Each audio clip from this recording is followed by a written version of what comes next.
All right, Terry, as you can see down in these bullet points that I prepared for us for this episode, I really need you to hammer home how terribly excited you are for this episode. Okay? Really hammer home the terribly, Yes, right? just really hammer. Yeah. But we hammer that home every episode. So why would this one be any less terribly? Because this time we wrote it down. Oh. Welcome back to the Almost Side Show, ladies and gentlemen. My name is Adam, and that is terribly, and we're terribly. I just called you terribly. We are terribly excited to introduce Terry over here. How are you doing? Terribly, that's Terry. Yeah, there we go. I'm terribly ashamed of that opening. My No, I'm eyes good. aren't. I'm good. This is gonna be awesome. Every time we get to do this, get to do the sideshow, it's a good day. It is a very good day. Getting really excited because we're diving into more further into some. Yay! There we go. And wait a second, we didn't do the biggest, soundbite we have. We need to start breaking down Breaking Bad. Break down a Breaking Bad. Boom. Yes, that's good. You know what? The more that I'm starting to talk, we're going to rabbit holes already. Let's just dive into it. I'm excited. Tight, yeah. It was Keep not it tight. open. Keep it tight. Keep it tight. Keep it tight. Let's go. All Today's right. episode is called Bullet Points of Season 4, Episode 4, Bullet Points, and it aired August 7th, 2011. Terry, give us that synopsis. Yeah, let's jump into it. Yeah, like you said, Breaking Bad, Season 4, Episode 4, entitled Bullet Points. And here's the synopsis. The Whites are buying a car wash, and it's time to tell the family. Skyler needs to be prepared down to the last detail. Walt feels silly, but it works. They go over to Hank and Marie's and tell the whole fabricated story. Also, Hank consults with Walt on this crazy karaoke singing meth cook that was murdered named Gail Bedecker. Oh my gosh. Yeah, Hank thinks Gail is Heisenberg. Jesse is getting more and more uncautious. Walt tries to question him about some details of Gail's murder, and he has him kicked out. His money gets stolen, and he doesn't seem to care. Walt knows Gus won't put up with this for long and vents to Saul. Saul mentions he has a guy who can make him disappear if he wants it as a last resort. But no, he needs to figure a way out of this. Meanwhile, Mike starts the episode in a gunfight. He wins, but his ear looks like Evander Holyfield after Mike Tyson. Good. I honestly don't know who's going to get that reference, but I had to throw it in there. He then has to go track down Jesse's money, which Jesse doesn't seem to care about. When he goes to Gus about Jesse, he ends up driving Jesse to who knows where. Walt is freaking out, and Jesse still doesn't care. There's our episode. All right, so people, if you don't know who Mike Tyson is, just Google Jake Paul Tyson, and then there you go. All right, so that's a great reference. I Google Evander Holyfield's ear, or that too. Yes, whatever. But yeah, the clicks are with Jake Paul. Anyway, I love that reference because I do get that. Yeah, that was one of the. That reference. I understood that reference. That was definitely a top ESPN highlight moment. I remember them. They did. It's one of those highlights you just show. I can still vividly see the highlight of that moment. And they slowed down the clip with him spitting out the ear, which is. Oh yeah. Yeah. See that little blur? And it totally looks like it, doesn't it? It totally looks like great. Evander's ear. Well, anyway. What do you think of the episode? This is again, it is how it ends is frustrating that we can't watch another episode right away because it's clearly part A and part B of an episode. Essentially, that's what it looks like. Everything's kind of bleeding together. At the same time, though, there are some fascinating developments here. The whole bullet point conversation with Skyler and Walt is pretty dang awesome. I like how what's funny is even though they're technically not together, they're together in a sense. They're actually talking their way through a relationship, which is really good and productive. And like I said, Skylar has definitely been involved as a character throughout here. We don't get a whole lot of Marie. We get more stuff with Hank being Hank again, but just in a wheelchair, not mobile. And I love the scene where Walt was trying to push him. And he's like, no, I got this, I got this. I like a little bit of pride there. Who knows if he's putting on a show, because he definitely turns up his charisma to 11 when people are around. I did not like how quiet Saul was in this episode. It was definitely not Saul. He is completely tame in this episode. He has his little quirk one-liners, but he's definitely like, it's a really somber one scene with him today. Not somber is the wrong one, but a very quiet, subdued performance from him.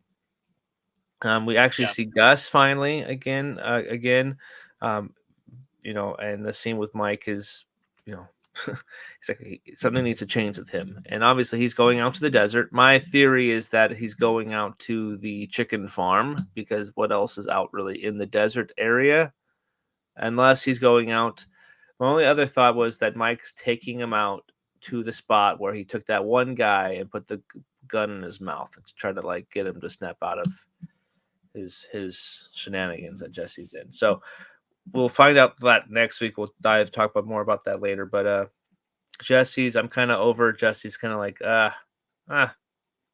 his little persona stuff that he's going on with him right now, but want him to be more Aaron Paul craziness. But right now he's just like, whatever, I have nothing to lose. So I've already seen a lot of shit. So I'm just doing my thing right now. Having I don't know, that one guy with the long neck buy pizza, dip and stick. Sketchy. Yeah, sketchy. He is sketchy. But the guy what's funny is the guy who actually is sketchy was the one who stole the money. Yeah. Not actual sketchy. It's more like conspiracy theory guy, sun rays and stuff. Ozone. Yeah. Yeah, the Jesse stuff, you're right. It's getting to a point where like, okay, he needs to snap out of this at some point. And what's going to do it? Or is he just never going to? And if he's never going to, he's not going to be a character much longer. Yeah, that's true. And at the same time, you can tell that he's very clear-headed. Like he doesn't, Smart too. he just doesn't care. And because he doesn't care, he's able to think. Like Walt cares too much about everything, and it affects his judgment in a lot of moments where Jesse just doesn't care, and so he's thinking clearly. You put a blind. Like the moment with Mike is like, "Oh, are you going to put a bullet in his head and you want me to beg for his life? You're not going to kill him, or else you wouldn't have put a blindfold on him." And it's Mike's like, and Mike's like, "Dude, you're smarter than I thought." Yeah, so it's watching him kind of evolve or devolve into the character he is now. You're right. It's a little frustrating, but it at the same time, it's kind of interesting to see him in this spot. So that's kind of cool. Is Jesse using at this point, you think? Ooh. Because I know you That's see. a good question. Because you do see him have paraphernalia in the house, but at the same walks in time, and tosses the blue stuff to everybody in the room. correct. Yeah, you see that. You see stuff like that, but you never actually see him do that. You kind of get the idea that he's doing chicks, but at the same time, is he actually doing drugs? That's the thing, and I don't know. He did get a haircut. It seems like he's definitely Doing cut it chicks really and low. shaving heads. Yeah, That's his motto right now. Yeah, doing chicks, shaving heads, and staying awake. Mm-hmm. So, and eating pizza. eating pizza. All right. Well, let's get into this. Let's talk about the best scene. I think we've kind of floated around a few that are decent candidates. Mm-hmm. What do you have as the best scene?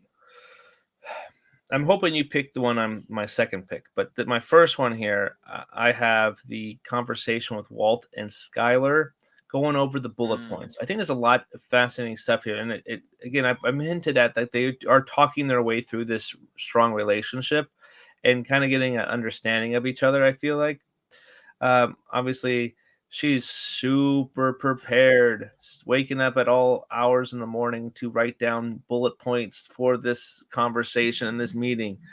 I think it's a little too prepared. Obviously, you have to prepare yourself because I think you can get. Marie is smart, but I think you can probably talk your way into a believable situation that she'll understand and take for what it is. But Hank is the smart one.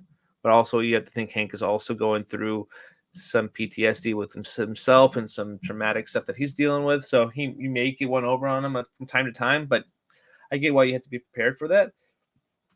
So it seems super ridiculous how much notes and uh how detailed this story is and this backstory of like this gambling money and why we're buying a car wash and such like that. But at the same time, the one thing they didn't prepare for is your damn kids, because kids say the darndest things. I can get a car. I can get a new car now. And Walt's like, what? I did like that a lot. So no matter how much preparation you do, there's always something that is going to fall through the cracks, and they weren't preparing for Walter Jr.'s questions. I can guarantee you that. But I like that scene. I think there's also something like, there was a little jab that Hank or Walt did throw at Skyler about. I can't remember exact verbiage, but he's like, "How come I can just say like I'm so sorry about how what I did or treat?" And she's like, "Oh," and it's like, because that would also you can hit home or something like that in her point or whatever. But I do think there's something that they are working on their relationship. You can still tell that they care because they're obviously they wouldn't be fighting and going so detailed into this story to get them both in trouble. So it is a terribly, terribly great scene. You're gonna cry on cue. And she We'll does. see how it goes. We'll see how it goes. 1 tear or 2 tears? Are you gonna dab with your left hand or your right hand? I mean, yeah. the the stuff that goes on, yeah. It's fun listening to Walt just be like, how, and she finally is like, I'm not as good at lying as you are. It's like, oh. That was a good line. Well, and then the whole scene starts with her making sure he knows how to count cards. He's like, isn't the point that I'm in AA? Like I'm in trying to get better. That is the point. We'll go with that. He's like, and then he's like talking like how to count. And he's like, well, I'm not. It's like I'm still learning. I'm still learning how to do it, which is great. The whole counting card stuff is, I can definitely see is probably like a top. It's definitely has to be like a top moment for one of Todd, like just like appreciating because it's poker. So it's got to be something up there for Todd. So blackjack. It's not quite poker, but somebody it's cards. That's my bad. I'm still an amateur. Sorry about that, man. I won't. All right. I've got 2 things written down for best scene. But the one I want to talk about is Hank and Walt. Yes. This is what I wanted you to talk. Yeah, and him getting his consult here, looking over the book. And Walt's looking at it for something very different than Hank. You got me. Like what's all in there? And I remember first time watching this and getting to that scene and just being like, this, like the intensity of that scene without even realizing it's intense. And like when he drops the Walter White and he's like, you got me. You got me. And he's able to pull it out. It's like, oh no, it's Walt Whitman. It's like, oh, great pull, man. Yeah. And because him and Gail were on such a perfect wavelength with each other. It's great. That scene is just, it's so good. And like so many scenes between Hank and Walt, it plays on so many different levels. Layered, yeah, and because you have just the surface conversation, which could be just the surface conversation. You have the intensity of what is going through Walt's head, and then you think about it from Hank's point of view and how he's just completely oblivious to the fact that he's sitting in front of Heisenberg talking about Heisenberg. Yeah, it's so good. It's so good, and then you add to the fact that it's in the bedroom. with only his his mineral light is the only thing that's showing anything. It's so good. A good light, great lighting in that scene for sure. Uh, and realizing like there's like tons of different stuff, not just a bunch of lab stuff in there. Like the vegan s'mores The recipe vegan s'mores recipe, yeah. is awesome. There's got to be some song lyrics I would imagine in there too. Oh, of course. You would got to divulge that stuff. I think that would be a great coffee table like booklet to have. Like if they ever, because there's always a fun coffee table booklets that they always make from like different like behind the scenes stuff of different movies and stuff like that. Just having it to Gail's notebook, the lab That notes. would be cool. That would be pretty cool. Just seeing what actually was all the craziness in that would be that's why wasn't that ever a product? And then the cover of it is like some product of like 90s random computer graphic art making. Yeah. It's with word art and everything. It's just great. It's so Maybe good. be good. Yeah, that's a great scene. I really I dug that one too because again, we haven't seen a conversation like this between Hank and Walt in a very long time. It's been at least 2 seasons now where we get those layered things where like Mhm. you one oblivious guy and one guy who's not really he's talking away around to see what he knows because you're looking at the guy who you're looking for. That Hank's Mhm. looking for. So we haven't had a conversation like that with between these two characters in a long time. So it's a good little throwback and reminder where these characters come from. Mhm. The other scene I had written down as best scene is the opening scene with Mike in the chicken truck. The cartel, yeah, that Yeah, it seemed like I'm like, what the heck's going on right now? Like, how I was like, am I missing something from like the but last episode? Like, but the what? whole setup to it was just cool. And him in there, and it's like, oh, this is gonna go down. And then they open the truck and just a pop, pop, pop, and then they're down. It's like, and Mike wins. Yeah, so it's like, is that a flashback? Or it's like that's something that's happened in the future, but it doesn't happen in the future because of the ear, Yeah. big No, that's tell. happening. That's happening real time. I think it's all connected to the little side excursions Mike goes on. I think are all kind of connected to the business of what's going on with the cartel. So like Yeah, with what that one. happened with the one guy at the end of season 3, and now you've got the chicken truck here. Yeah, Yeah, yep. The raising the hands a little higher. yeah. I think all that's connected to some tension, and probably going back When uh, to when that Gus, put the hit on the one guy who he was yeah, having kind some of issues with. the border guy. Yeah, yeah. Mhm. Yeah, good. Yeah, it's a great scenes too. It's very intense shootout that takes place at the beginning of it, and a lot of that. Uh, you know, Apollo Hermano's like dressing or seasoning, all completely wasted. I Completely think it's the fry batter. the fry. Oh That's what yeah. they dip the chicken in. Okay, got to be something that they use for sure. So yeah, great. Completely wasted, but at the same time, is you have to you know you know burn a few matches to get the final product done. So Hmm. All right. Ken wins Bogdan douchebag of the episode. it's a good little segue here. I had the cartel, because that's Ah, I was like, yeah, because I was like, yeah, you ruined that perfectly good truck. What the heck's going on? That's a at least in the conversation, the cartel has to kind of be there as well. So, what you got? he's billed simply as Tweaker Thief. Yep, that was the other one. Uh, yeah, the Tweaker Thief. That's my douchebag of the episode. I mean, he first off, I feel like he kind of looks like Dave Navarro. Do you remember Dave Navarro?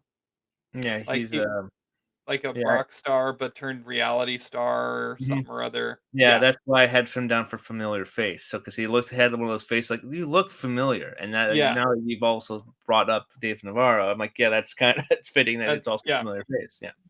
So yeah, he looks like a rock star, and then you can tell he's just kind of obviously not listening to Sketchy at all, and Oh really my, just this is watching the Jesse. second Dave Navarro. That's the second kind of like you've mentioned reality star.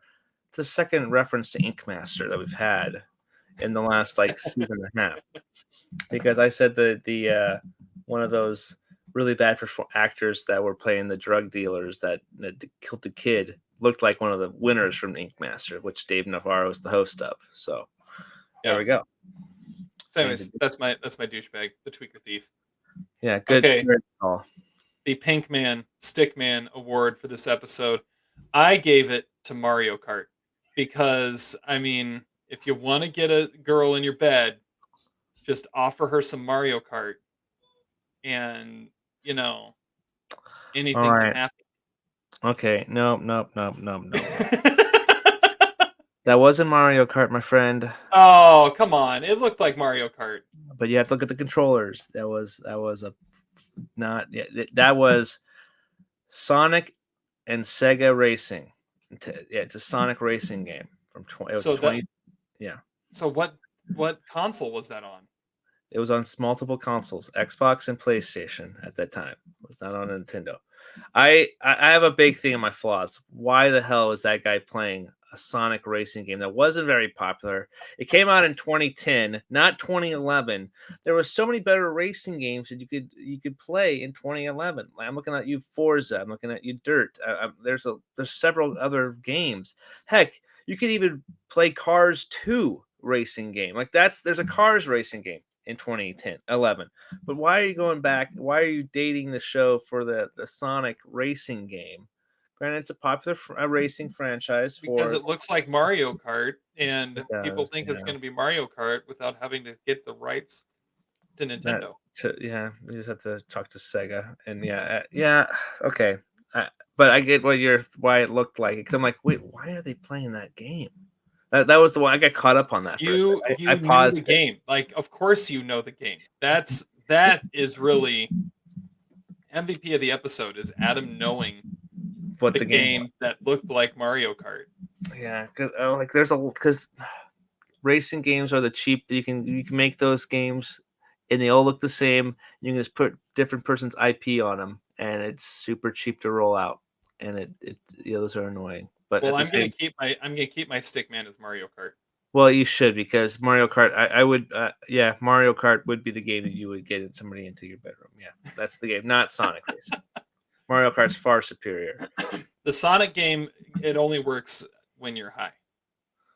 Yeah, okay. If that's the case, then yes, okay. But at the same time, as why Jesse doesn't seem like a Sonic racer, but I don't know, whatever. I mean, Oh he well. just went go-karting, so And I did have my tag was Pinkman Karts, so it's kind of like Mario Kart. There we go.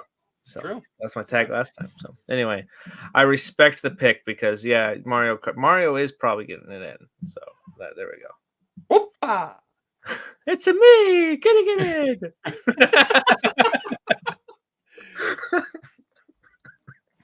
Oh my word.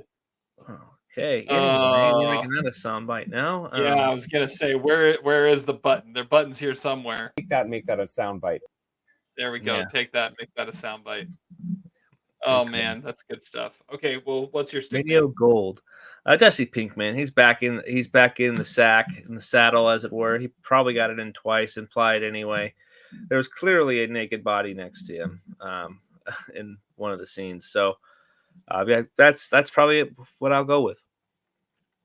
I like it. I like it. Okay, best new face. Hey, that's Danny Trejo. my tweaker thief does. Now that you've said Dave Navarro, I can't get that out of my head. Makes you like want to go listen to Jane's Addiction. That's the band he was in. So, good That was stuff. it. That was it. All right, I'm going with Morning After Girl, who I think is the one that played the Mario Kart knockoff with him. So yeah. So I'm going with that. There's no one else that's billed in there. She doesn't have a picture on IMDb. However, the two gunmen in the opening scene do, which I find interesting. Maybe I go with them just simply because they have pictures. you are sewn on IMDb. Mm-hmm. You are important enough. You is important. I thought about going with the support group leader for just simply being the worst actor on the show so far. That he put Walt to sleep too. He put Walt to sleep. I mean, like, was he supposed to be that bad? Because he was really bad, like really bad. So bad. It's all bad. all bad. Anyways, that's what I got.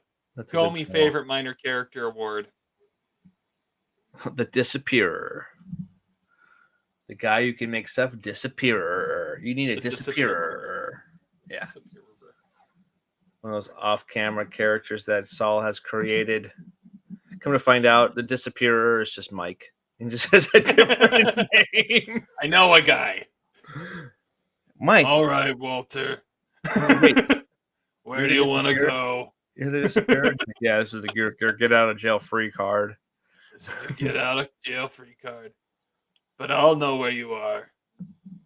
Yeah. That's good. My minor character, whenever I get the opportunity, I don't know how many more times we will. Gail Bedecker. I mean, his music video. Do do do do do. Do do do do do. Gosh, man, that video is. And now, oh, you're not gonna show like a dead body. No, it's way funnier.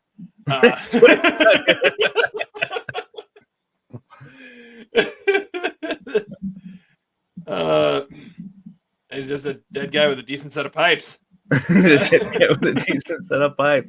What song was that again? Was that the Photo Africa? That's one I have in my head. Wow, it's I'm pretty. I don't know what it was. Da, da, da, da, da, da, da, da, da. I just know that I know. Oh, the tune. that's the song. Yeah. Yeah. Singing karaoke, which is one piece of it. Okay, yeah. And before us. Yeah, that's it. That's it. Okay, yeah, it's that song that we kind of know, but don't. So, yeah. And the look of shock on Walt's face as he sees Gale back from the dead in that video, he's just like, oh. He's good at Photoshop because that was good green screen play. And that was good.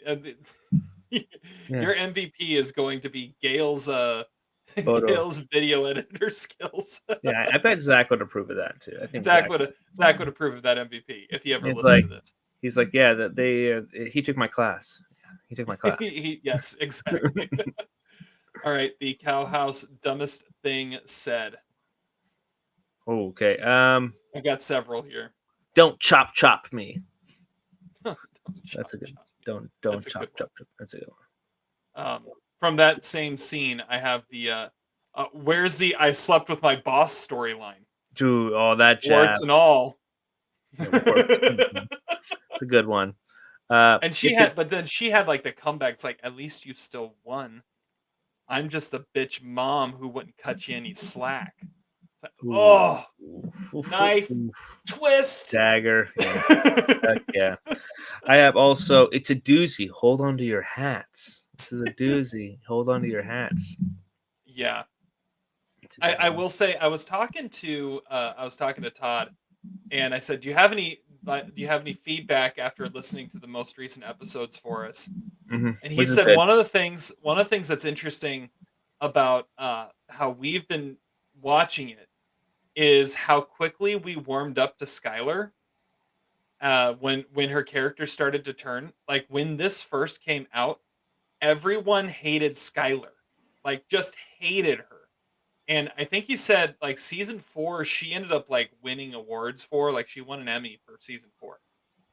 But everyone still hated her. Like that hate did not dissipate in any way. Like, she was like the hated one of the whole show, which I thought was interesting. Nah, I think she's, well, again, like this is coming. I did not like her for the first bit. I think I don't know. For the first, like, for sure, first season and a half, maybe 2 seasons. But this last season, like this season, she's definitely like turned it a little bit for me, and it has just like Marie was turned, and it's become such a fascinating character. So yeah, for me, like I just didn't. I hated her character in the first 2 seasons. I think I was just throw it out there, and maybe like her. So yeah, I was gonna say in the first season or 2. Like Skylar's bad, Marie's worse. Yeah, agreed. Yes, but they over time, watching it week to week, it's without having any downtime in between really episodes, it's you could see where the character progressions are at, and Skylar has been kind of an interesting character and she's clearly in the running for me as one of the MVPs of the season so far. We're only 4 episodes in, but she's been mentioned at least twice in the MVP category for me. So yeah, there's that. And Did great. you have? Go ahead. Sorry, go. I was gonna change the subject. So if you had, Oh, I did have 2 more. okay, yeah. I was gonna say, did you have any other dumb The things? vegan s'mores. Yeah, I'm not gonna touch that. It does not sound tasty. But my actual winner for dumbest thing said is he's got actual hobos living there. He's like talking to Saul. It's so that's one of the things where he actually does the eye roll himself. He's like, he's got actual hobos living there. He's freaking out. Along those lines, everything Sketchy says I have down as the dumbest thing said. Yeah, I don't know that's what probably he's the right saying, thing. but it's off the rocker somewhere. Yeah, back-to-back episodes where Sketchy has the dumbest thing said. I like Yes. it. I like it, yeah. Yes. The other thing that was the dumbest thing said was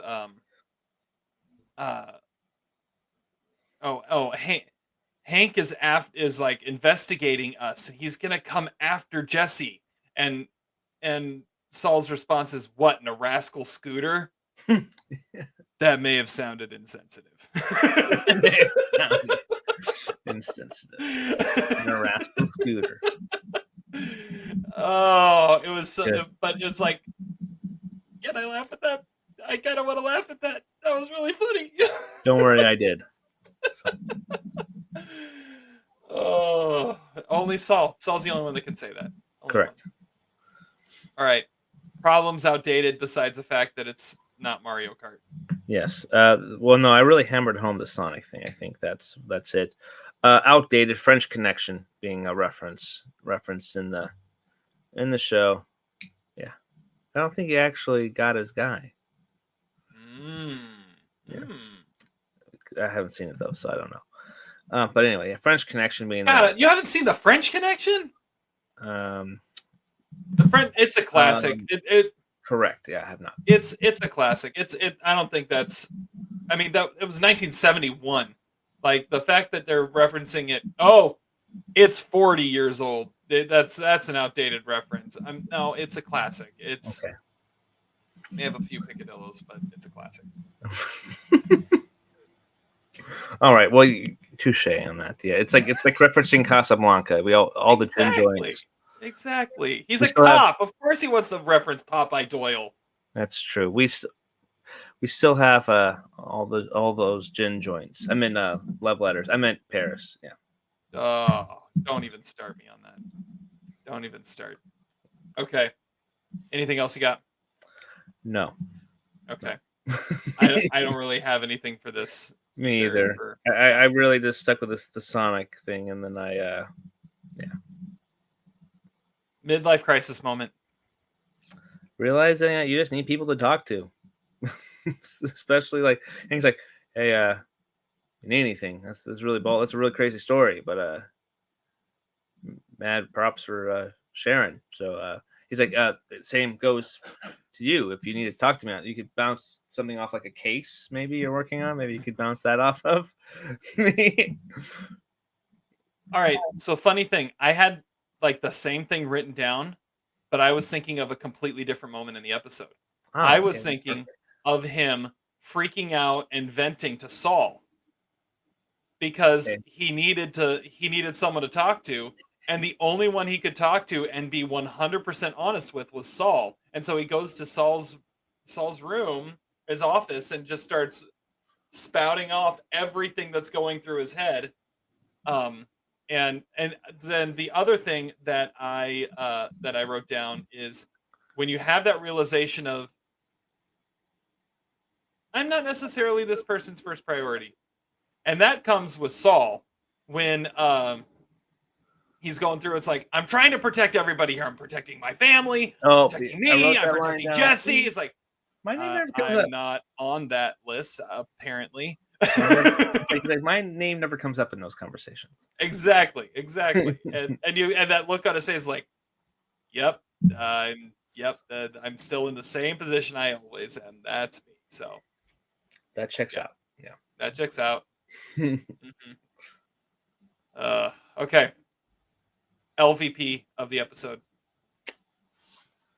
Well, I put Gail's music video down, but at the same time, I think that's it's kind of a cool thing that happened. Well, I think we talked about it a little bit. I think Jesse's kind of overall attitude right now going, Mm. he's kind of just like doesn't care, and it definitely for his relationship with Walt and what he's doing, you kind of have to care a little bit. And I get you're dealing with something, but I think his whole persona with the hobo house. The hobo house is what I will say the LVP is. I'm done with the hobo house.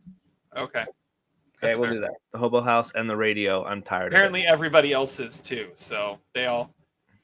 I invited your guests to leave. that was a good line. That's a good line. Not a dumb thing said at all. Good line. So my LVP is Mike's bluff to Jesse, and my MVP is Jesse calling it out. Like the combination of those two were my LVP and MVP. Because like LVP, yeah, nope, you tried to do it the easy way, it didn't work. The MVP, Jesse being like, no, I'm gonna call you out on your BS, and Mike can do nothing but just say, crap, he got me. Can't BS a BSer. I think we've heard that line once already in this show. Yeah. From Walt to one of his students. Yeah. What's your MVP? I think Walt kind of seeing what level we're on now. So now in comparison, where Gus was playing chess and Walt was playing checkers at one point. Now Walt is playing chess and Hank is checkers right now. So we're in that conversation. So the Walt kind of figuring out what game level he's on and knowing that Hank would turn to Walt about the chemical stuff that's on that lab book, I think is very MVP worthy and being a different conversation. So going with Walt for the MVP for those scenes. I like it. All right, we're going to talk about what's coming up next. But first, the Walter White body count remains. He hasn't killed anybody this episode, or even anything I could, claim he killed.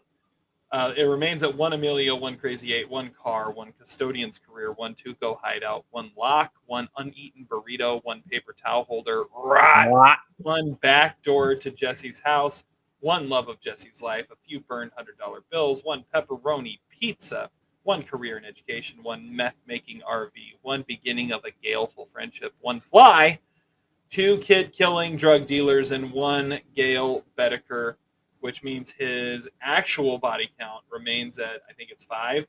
We're going 5 with an actual body count. And Jesse still hasn't gotten his ass kicked now in like almost an entire season. It remains at 8, which means his ass kicked ratio is 1 every 4.63 episodes. Boo! I'm sorry. Exactly. He's probably going to get his ass kicked in the next episode. See, this is the thing. This is why Jesse is where he is right now, because he doesn't have a black eye. Like when he has a black eye, everything works better for Jesse. So that must be it. Black eye hopefully come in the next one because Mike's going to do something. Okay, well that leads into it. What do you think's happening? I think it's going to have a conversation where either he gets pulled out to the chicken farm or he's going to be brought out to that farm. That story that Mike told about pulling a guy out that was beating up his old lady. Half measure. The half measure episode. That spot. Yeah, I couldn't remember exactly what story it was, but or what episode it fell on. But yeah, the half measure episode when he tells that story where he takes that guy out to the middle of the desert. I think that could be where he could go with Jesse to kind of threaten him, or he's taking him to see Gus. at the chicken farm. Who knows exactly where that's going, but that's a interesting development because you don't have Walt there. We haven't even discussed the video camera, the security camera in the lab following Jesse the entire time as well. So, yeah, and then Walter's like, "Where is he?" at the camera. Where is he? Yeah. Mhm. So, gonna be interesting stuff. Obviously, I would love to see a scene where I would like to see one more scene with Walter White and Bogdan. That would be interesting. He's like, no, you're fired. Door curtains that way. I like it. That'd be interesting. It'd be kind of interesting to see how those guys interact after so many years. Saying so, It would be. Yeah, you don't think I'm man enough now to talk to you? Well, remember though, this hasn't taken that much time. Like, yeah, this is not that. Like, the baby is a newborn still. I mean, this True. is not. I mean, it was the longest pregnancy in TV history, but I don't. I think we're looking at it and saying, well, we're in season 4. I mean, get over it. It's like, no, this was not that long ago. Like in real time. Yeah. It's probably maybe about a year between firing and events. Maybe a year and a half. Maybe that's reasonable. I think at some point we're going to be coming up on some actual time markers that are going to tell us how long things have been. But I want to say we're well under a year. Under a year. Right now. Okay. Yeah. I want to say we're under a year, like start to now what has happened. Yeah. I'm not 100% sure on that, but I think. All right. Well, we'll find out eventually. You said so. Hopefully, it makes sense. You can only tiptoe around the timeline so long, the sacred timeline. Okay. Well, that we'll find out later. But yeah, I'm excited for the next episode because it did have a cliffhanger. It abruptly ended, to say the least. And because we're watching this on Netflix now, I put the TV, the controller on the table, and I sat down on the bed and kind of watching the episode, taking my notes. And I'm like, oh crap, the episode just ended. Pause it before we. I don't want to get spoiled for what happened in the show that just happened like a bunch of years ago. So, I can't wait for you to see what's going to happen next. Great. Maybe I should have already watched it. No. I'm looking forward to it because it's getting more and more interesting to see the further and further we go, because how's it end?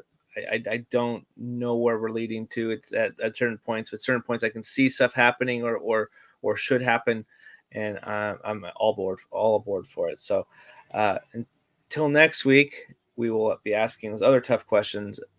Is Jesse going to get his act together? And will Walt destroy that security camera? Find out next week if that actually happens. So, Breakdown of Breaking Bad.